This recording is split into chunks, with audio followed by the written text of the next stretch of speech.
મંદિર છે ને, મંદિર આપણે ખોટા છે એવી વાત નથી. આપણે મંદિરે જઈ અહીંયા પગે લાગીને બધું કરીએ, પણ એ મૂર્તિ એમ નો કે આ બેહી જા, બે દી રોકા, તારો કાળનો વિહામો થઈ જાય.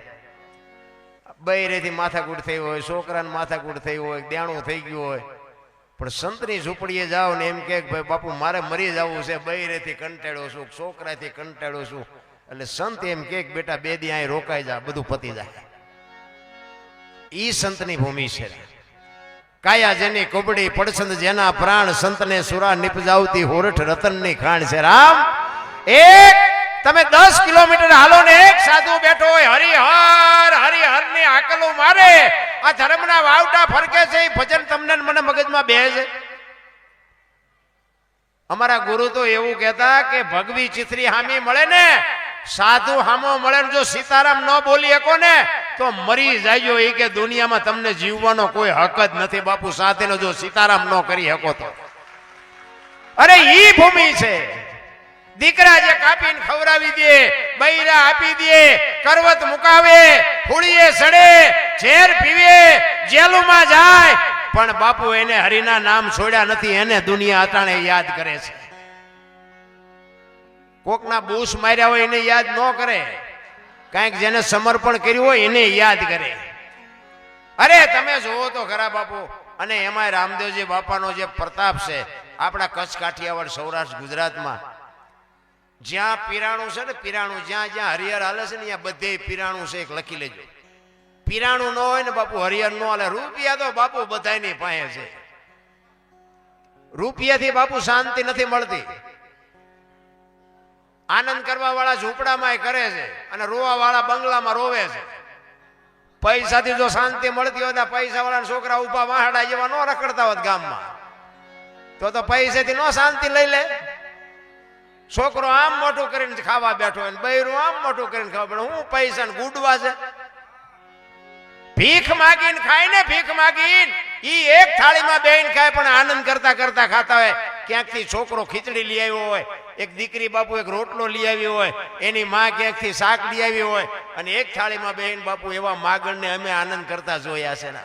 આનંદ બજારમાં જો મળતો હોત ને તો પૈસા વાળા આપણી પાસે કાંઈ ન રહેવા દે.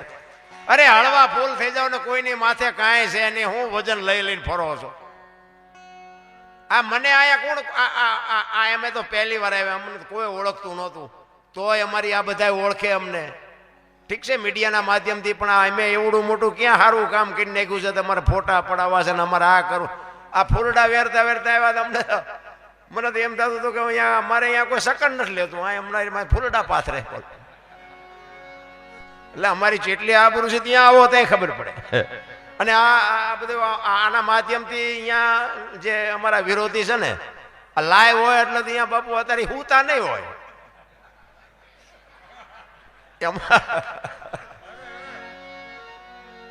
અને આમ એ અમારો વિરોધ કરે, પણ આવું બધું જોવે ને, કારણ કે આવડા તો બધું દેખાડે ને, એટલા બધા માણસ છે, એટલા બધા સંતો છે, એટલા બધા સાજિંદા વાળા છે, એટલે અંદરથી ભડકો થાય એમને, મારા બેટો મારો. પણ પાછું એમ થાય કે એટલા બધા ખોટા ન હોય, હારો કંઈક માર્કે લાગે. અને એ જે વિરોધ કરે છે ને, એમાં જ બાપુ અમારું હાલ્યું છે.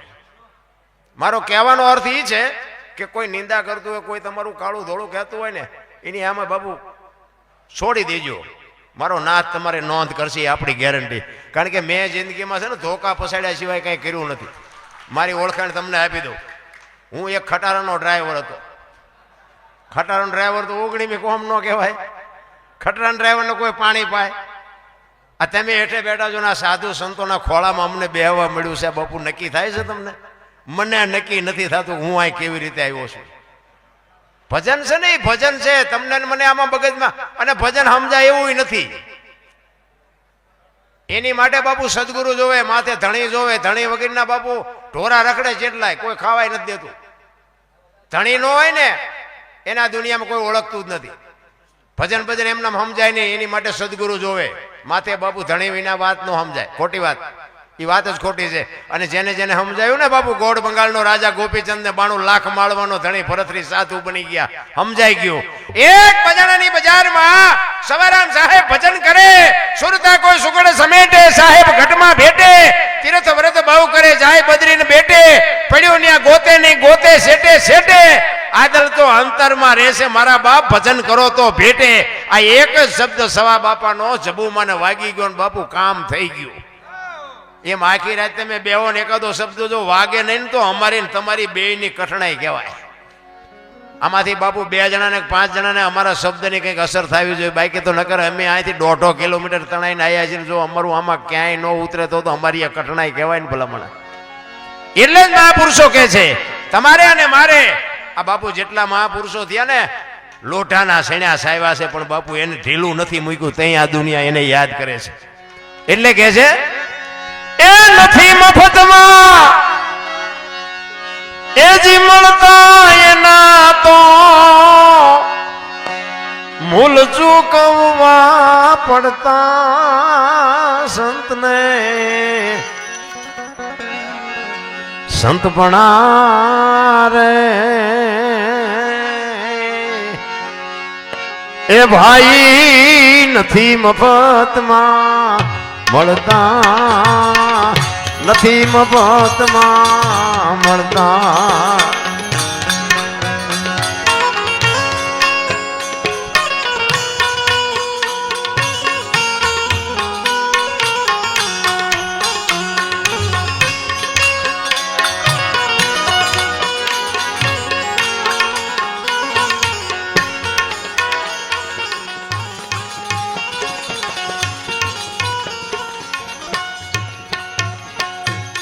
ગરીબ જારે ભાઈ કોઈ વેચાણા,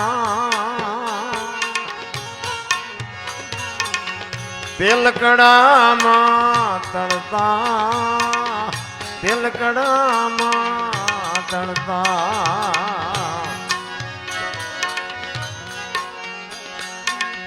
ગરીબ જારે કોઈ વેચાણા, તેલકડામાં તળતા, તેલકડામાં તળતા.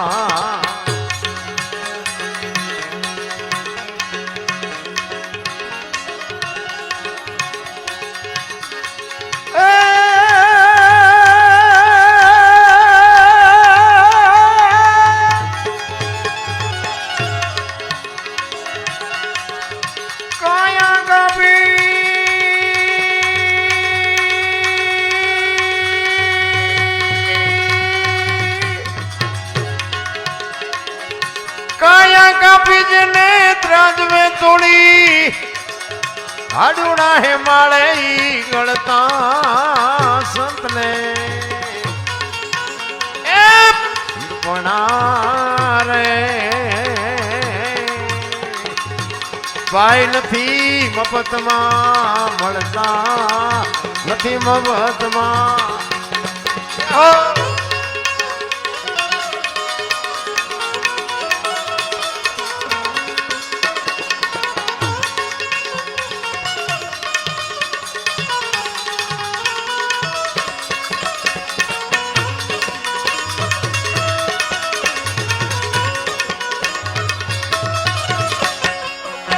હા લાલભાઈ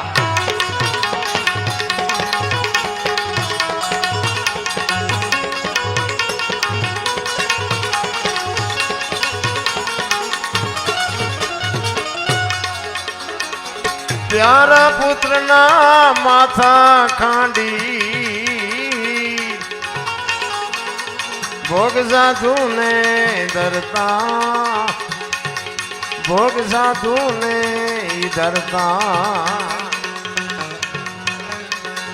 પ્યારા પુત્રના માથા ખાંડી ભોગ સાધુ ને ધરતા, ભોગ સાધુ ને ધરતા.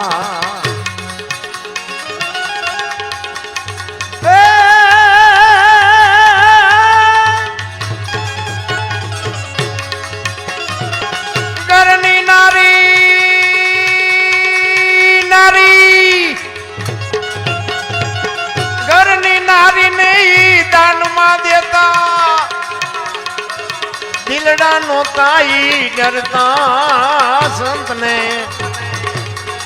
સંતપણા રે ભાઈ નથી મફતમાં મળતા.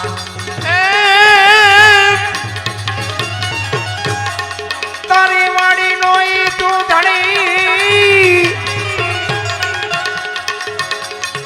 આ બધી તારી વાડી નો તું ધણી, લીલી તું રાખજે મારા નાથ. ઈ ભણતા માંથી બતાવજે,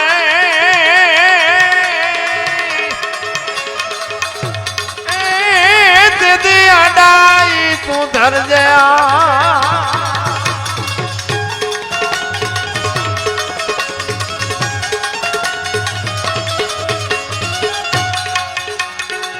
નારીને જીધે કોઈ આંગળી એનો કાપે જીવાલીડો, ઈજલા રમે હોપી દીધા. એ યા તું વીરભાઈ, એ યા તું વીરભાઈ, આ તો ઇતિહાસ બાપુ બોલે છે. આપણી તૈયારી ખરી?